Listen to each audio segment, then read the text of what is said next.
സിനിമയൊക്കെ വരേണ്ട സമയത്ത് വരും. ഉണ്ടെങ്കിൽ ഞാൻ വിളിച്ച് പറയാം. നീ ഇങ്ങോട്ട് വിളിച്ചോണ്ടിരിക്കണ്ട. പലപ്പോഴും എന്നെ വെളിയിലാക്കിയിട്ടുണ്ട്. ഇനി ഇവിടെ വരണ്ടെന്ന് പറഞ്ഞിട്ടുണ്ട്. നീ എന്തിനാ ഇവിടെ വന്ന് എന്ന് ചോദിച്ചിട്ടുണ്ട്. ആ കാലത്തൊക്കെ എനിക്കത് വളരെയധികം വിഷമം ഉണ്ടാക്കിയിട്ടുള്ള ഒരുപാട് ഇൻസിഡൻസ് ഉണ്ട്. ഇപ്പോൾ ദേവരായ മാസ്റ്ററുടെ ഒരു അസിസ്റ്റൻറ്റ് കണ്ടക്ടറായിട്ട് പ്രവർത്തിക്കാനായിട്ട് ഒരു അവസരം എന്ന് പറയുന്നത് അതൊരു വലിയൊരു ഓണറാണ്. ഗിരീഷൻ പെട്ടെന്ന് ഇൻസ്റ്റൻറ്റ് കഥകളൊക്കെ ഉണ്ടാക്കും. ഞാൻ അവൻ്റെ മടിയിൽ കടന്നിട്ടാണ് പാട്ടുണ്ടായെന്നൊക്കെ പറഞ്ഞു. പക്ഷെ അതൊന്നും സംഭവിച്ചിട്ടുള്ള കാര്യങ്ങളല്ല. അദ്ദേഹത്തിൻ്റെ ശബ്ദം കേട്ടിട്ട് അതിൻ്റെ വൂഫർ പോലും ഇങ്ങനെ വൈബ്രേറ്റ് ചെയ്യുന്നതിന് അതിന് വേറൊരു റെസണൻസ് ഉണ്ടെന്ന്, ആ ശബ്ദം ഏറ്റുവാങ്ങുന്നതിലുള്ള. യേശുദാസ് സാറിന് മാത്രമുള്ളതാണ്. എത്രയോ പാട്ടുകാരെ ഞാൻ റെക്കോർഡ് ചെയ്തിട്ടുണ്ട്. പക്ഷേ അദ്ദേഹം വെറുതെ ഒരു സാ പാടിയാണ്, വേറെ കൂടുതലൊന്നും പാടുന്നില്ല, വെറും ഒരു സാ. ആ സായിൽ ഇങ്ങനെ ശ്രുതി ചേരുമ്പോഴത്തേക്കും നമ്മൾ അറിയാതെ നമ്മുടെ കണ്ണ് നിറയുന്ന രീതിയിലുള്ള അനുഭവങ്ങളുണ്ട്. Our unique blend of authentic healing therapies offers a transformative journey. Rejuvenate your body, calm your mind, and immerse in pure wellness.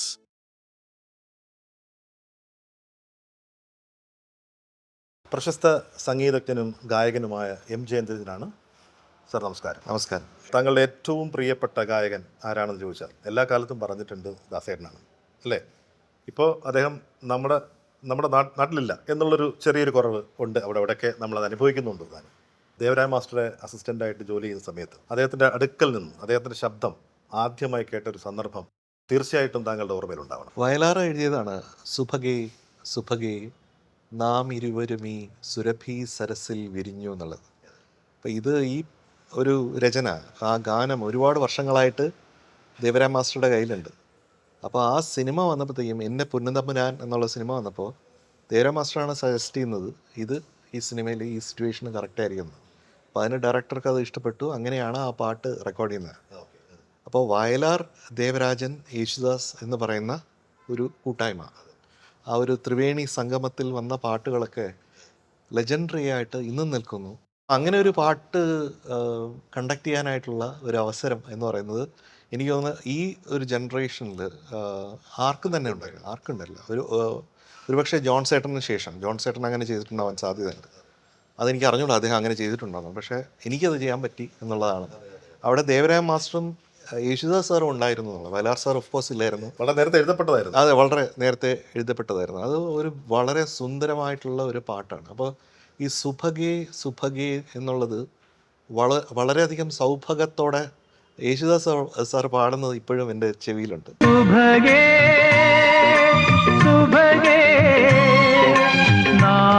Studios ആയിരുന്നത് തരങ്ങണി, ഇവിടെ തിരുവനന്തപുരം ഇപ്പോഴും ഇല്ല തരങ്ങണി.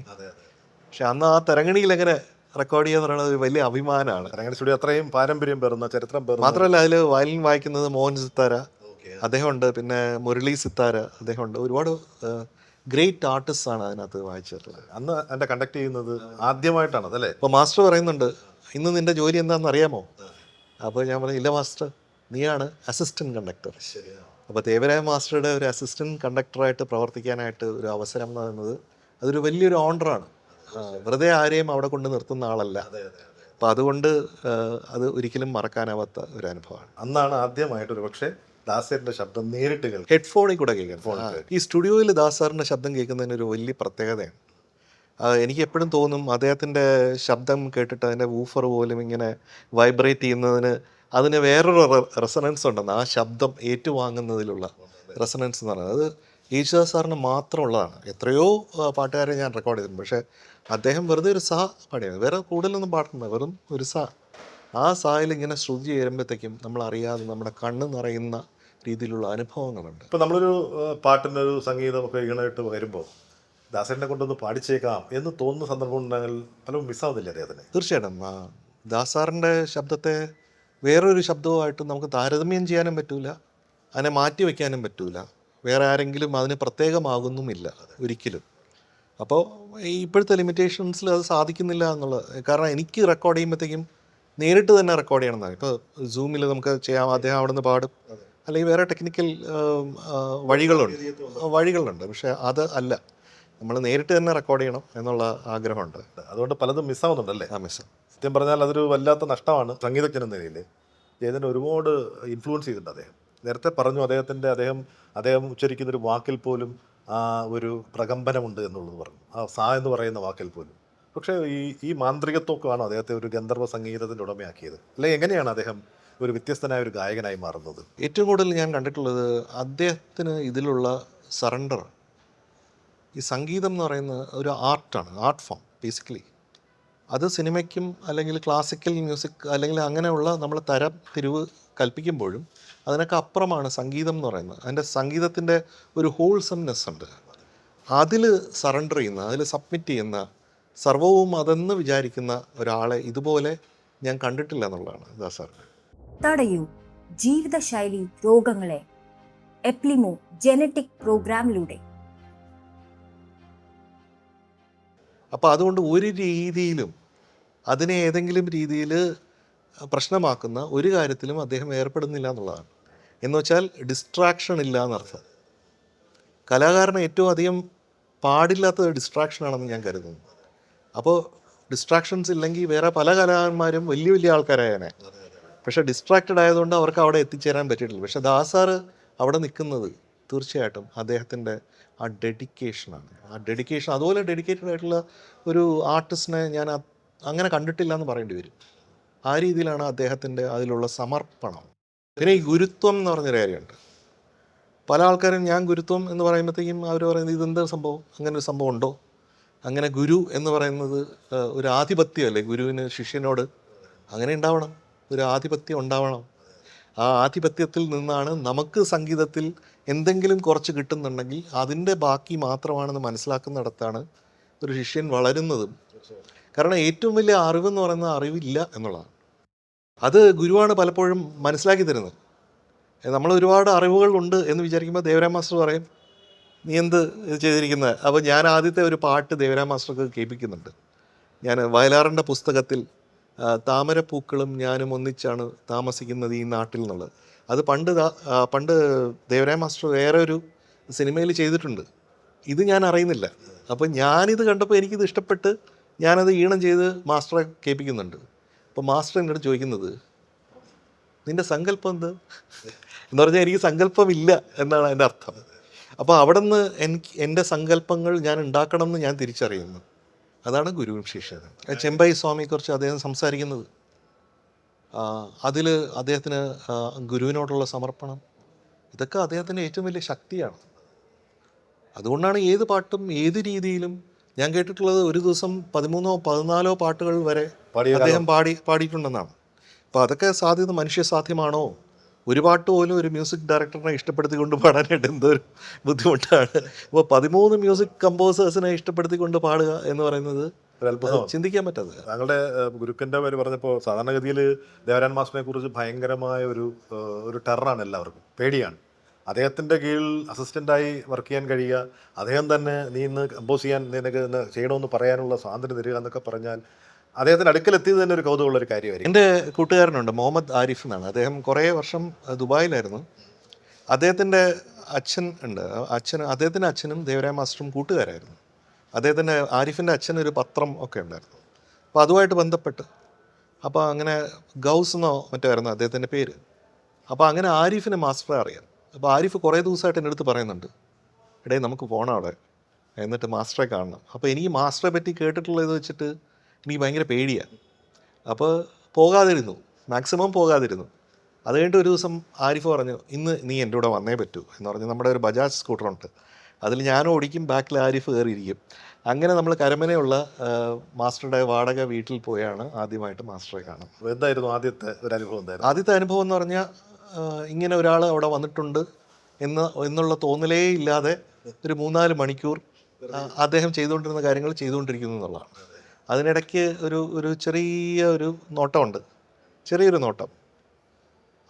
എന്നാലും ഇങ്ങനെ ഒരാൾ അവിടെ വന്നിട്ടില്ല എന്നുള്ളതില്ല. അപ്പോൾ ആരിഫ് ഇടയ്ക്ക് സംസാരിക്കാൻ ശ്രമിക്കുന്നുണ്ട്, പക്ഷേ എന്ന് മാത്രം പറഞ്ഞുകൊണ്ട് എഴുത്തിൽ തന്നെ അപ്പോൾ ഒരു 3-4 മണിക്കൂർ എഴുതിക്കൊണ്ടിരിക്കുകയാണ് മാസ്റ്റർ. അപ്പോൾ അങ്ങനെയായിരുന്നു മാസ്റ്റർ. അപ്പോൾ നമ്മുടെ ഈഗോ എന്തെങ്കിലും നമുക്കുണ്ടെങ്കിൽ അതിനെ 0 ആക്കിയിട്ട് മാത്രമേ മാസ്റ്റർ അങ്ങോട്ട് അടുപ്പിക്കുകയുള്ളൂ എന്നുള്ളതാണ്. അതെപ്പോഴാണ് അങ്ങനെ അടുപ്പിക്കാൻ തോന്നിയൊരു നിമിഷം എപ്പോഴായിരുന്നു? അത് കുറേ നാൾ കഴിഞ്ഞിട്ടാണ്. പലപ്പോഴും എന്നെ വെളിയിലാക്കിയിട്ടുണ്ട്. അതല്ലേ? ഇനി ഇവിടെ വരണ്ടെന്ന് പറഞ്ഞിട്ടുണ്ട്. നീ എന്തിനാ ഇവിടെ വന്ന് എന്ന് ചോദിച്ചിട്ടുണ്ട്. അപ്പോൾ ആ കാലത്തൊക്കെ എനിക്കത് വളരെയധികം വിഷമം ഉണ്ടാക്കിയിട്ടുള്ള ഒരുപാട് ഇൻസിഡൻസ് ഉണ്ട്.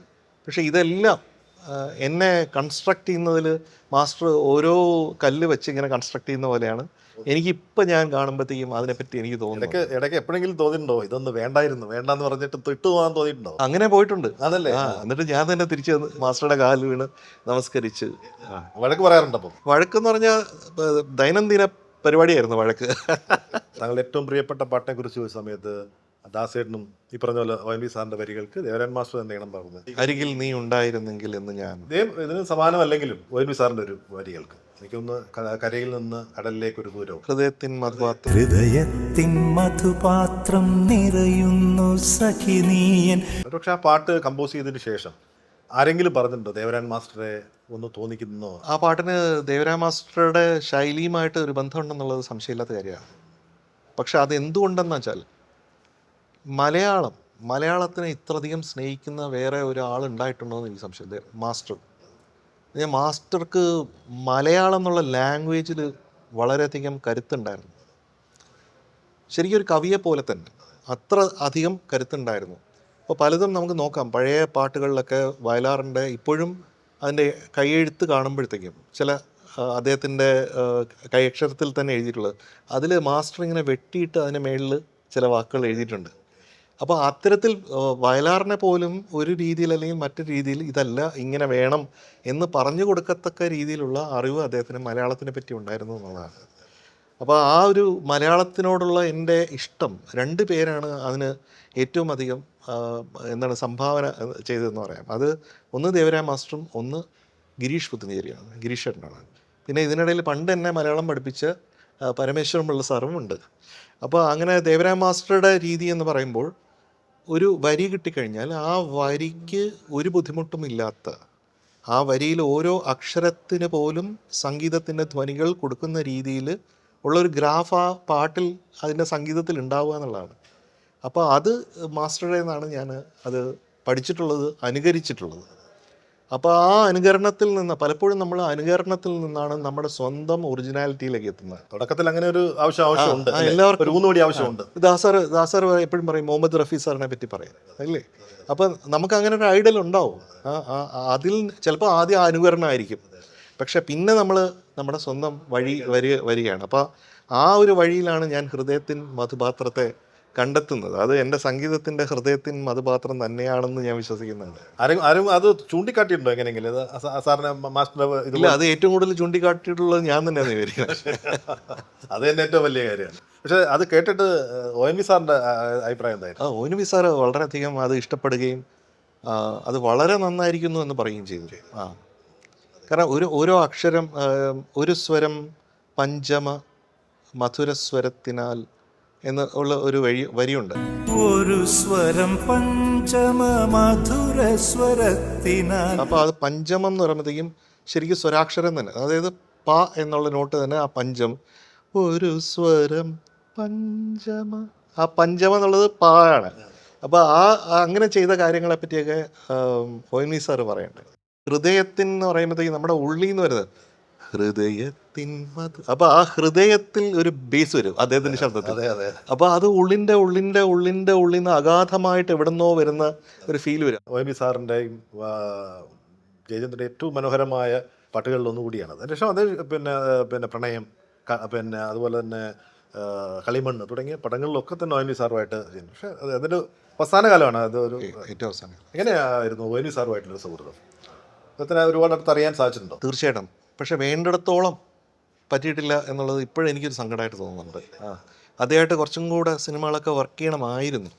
അതിന് എനിക്കൊരു പേടിയുണ്ടായിരുന്നു. കാരണം അദ്ദേഹം ഗുരുതുല്യനാണ്, ദേവരായ മാസ്റ്ററുടെ കണ്ടംപററിയാണ്. അപ്പോൾ അദ്ദേഹമായിട്ട് കാണുമ്പോഴത്തേക്കും എനിക്ക് ദേവരായ മാസ്റ്ററുടെ അടുത്ത് ഇരിക്കുന്ന പോലെയാണ്.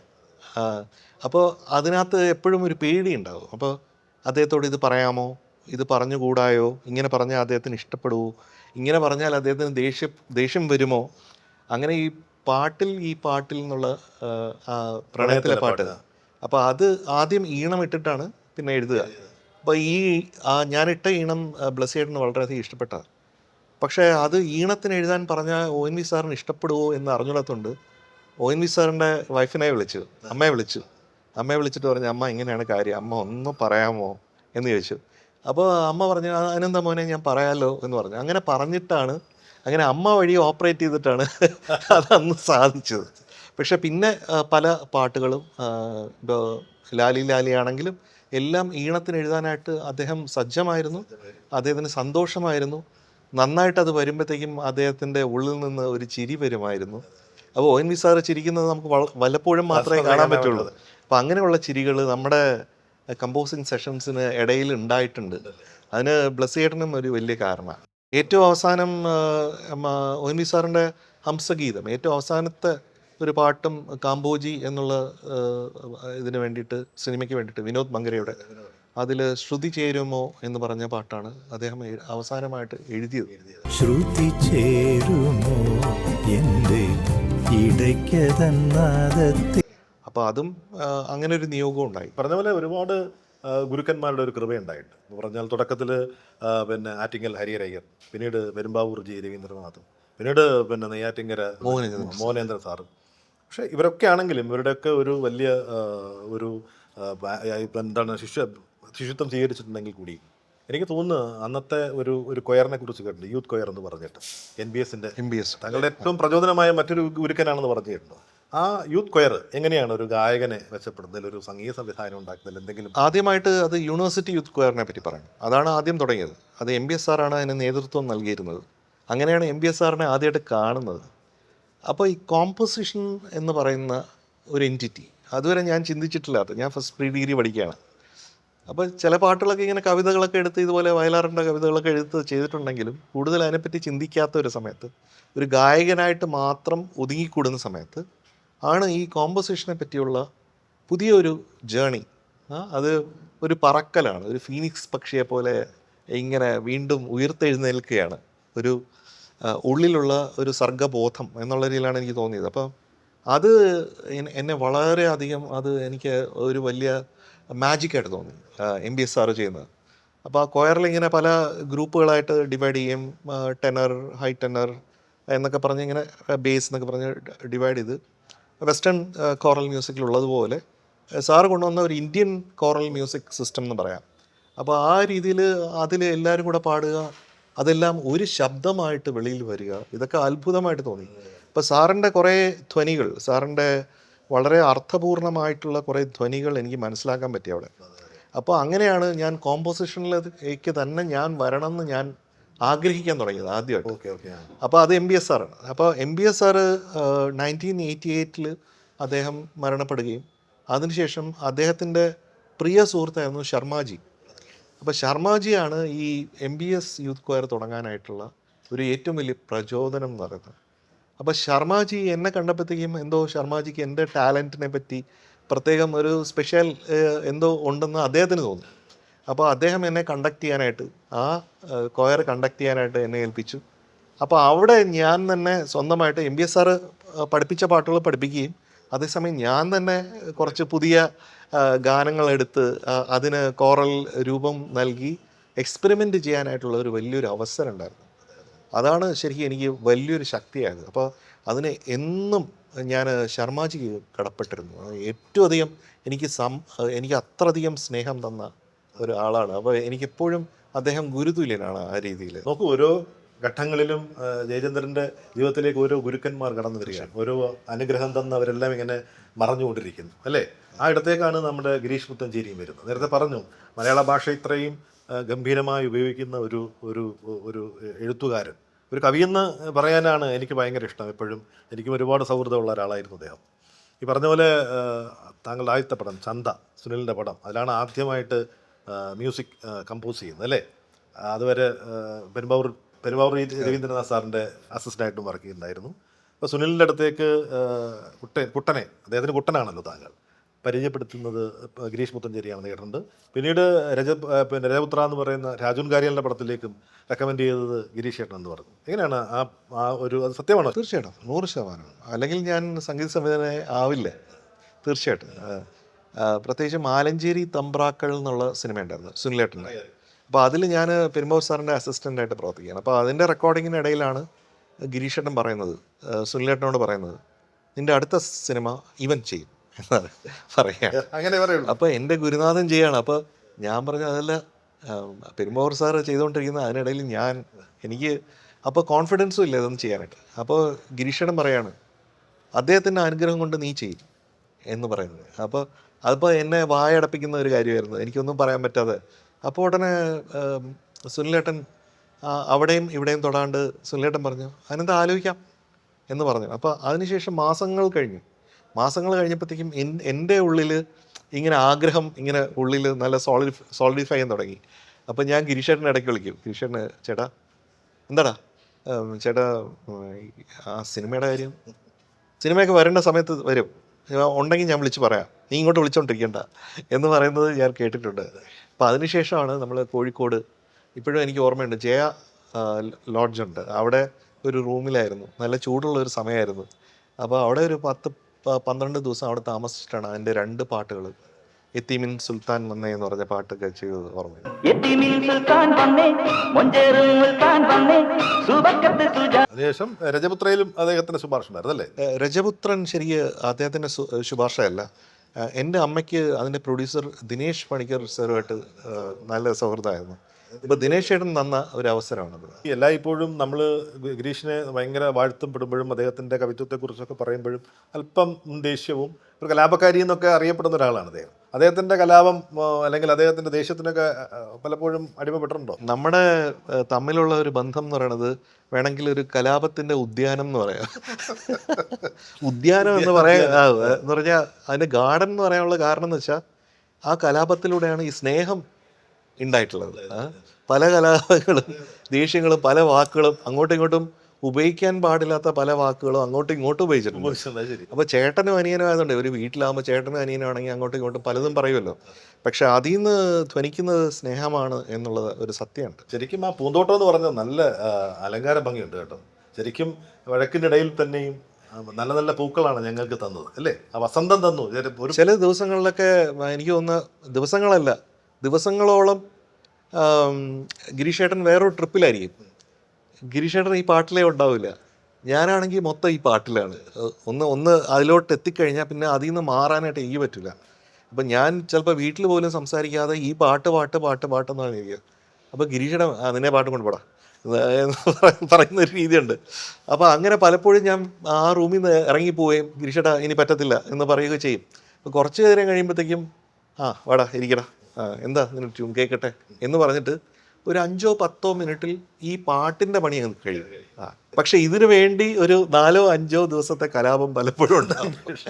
ഈ അമ്മമഴക്കാറും അങ്ങനെ ഉണ്ടായതാണെന്ന് കേട്ടിട്ടുണ്ട് അല്ലേ? അമ്മമഴക്കാർ വേറെ ആരും അത് എഴുതി അത് ഇഷ്ടപ്പെട്ടില്ല എന്നൊക്കെ ഉള്ളൊരു കഥ കേട്ടിട്ടുണ്ട്. എനിക്ക് അറിയണം ശരിയാണെന്നുള്ളത്. അങ്ങനെയില്ല, ഇല്ല ഗിരീഷേട്ടൻ തന്നെയാണ് അമ്മ മഴക്കാർ എഴുതാനായിട്ട് വന്നതും അത് എഴുതിയതും. അതും ഈ കലാപത്തിന് ശേഷം ഉണ്ടായ ഇല്ല, അതിൽ കലാപം ഉണ്ടായതായിട്ട് എനിക്ക് ഓർമ്മയില്ല. പക്ഷേ ഗിരീഷേട്ടനായിട്ട് ഒന്ന് യാത്ര ചെയ്ത് നമുക്ക് വെളിയിലൊക്കെ ഒന്ന് പോയിട്ട് വരാം മോനെ എന്നൊക്കെ പറഞ്ഞിട്ട് ആ മറൈൻ ഡ്രൈവിൻ്റെ സൈഡിൽ കൂടെയൊക്കെ നമ്മൾ നടന്നിട്ട് തിരിച്ച് വന്നിട്ടാണ് ഗിരീഷേട്ടൻ അത് എഴുതിയെന്ന് എനിക്ക് ഓർമ്മയുണ്ട്. അപ്പോൾ ഗിരീഷേട്ടൻ വേറെ കാര്യം എന്ന് പറഞ്ഞാൽ ഗിരീഷേട്ടൻ പെട്ടെന്ന് ഇൻസ്റ്റൻറ്റ് കഥകളൊക്കെ ഉണ്ടാക്കും. അപ്പോൾ ഗിരീഷേട്ടൻ പലതും പറയാറുണ്ട്. ഗിരീഷേട്ടൻ പറയും ഇതിങ്ങനെയാണ്, ഞാൻ അവൻ്റെ മടിയിൽ കടന്നിട്ടാണ് പാട്ടുണ്ടായെന്നൊക്കെ പറഞ്ഞു. പക്ഷെ അതൊന്നും സംഭവിച്ചിട്ടുള്ള കാര്യങ്ങളല്ല. പക്ഷെ ഗിരീഷയുടെ കൂടെ ഇരുന്ന് പറയുമ്പോഴത്തേക്ക് ഇല്ല അങ്ങനെ സംഭവിച്ചില്ലെന്ന് പറയാൻ പറ്റില്ലല്ലോ, നമുക്ക് വിശ്വസിച്ചു. അപ്പോൾ പക്ഷെ അതിൽ ആ ആർദ്രം ഉണ്ട്, ആ ആർദ്രതയുണ്ട്. അത് നമ്മൾ തമ്മിലുള്ള ബന്ധത്തിൻ്റെ ഒരു സുഖമുണ്ട്. ഞങ്ങളുടെ വിഷമം എത്രയേ ഉള്ളൂ, നിങ്ങൾക്ക് കലാപം കൂടാൻ അദ്ദേഹം ഇല്ലാതായി പോയല്ലോ എന്നുള്ള വിഷമം മാത്രമേ ഉള്ളൂ. കാരണം ഒരുപക്ഷെ ഉണ്ടായിരുന്നെങ്കിൽ ഇനിയും എത്രയോ പാട്ടുകൾ മലയാള സിനിമയ്ക്കും സംഗീതത്തിനും സാഹിത്യ ലോകത്തിനും ഒക്കെ സമ്മാനിക്കേണ്ട ഒരാളായിരുന്നു. അത്ര പ്രതിഭയായ ഒരു മനുഷ്യനായിരുന്നു. ഗിരീഷ് പുത്തഞ്ചേരിയെ പെട്ടെന്ന് ഓർക്കുന്നു.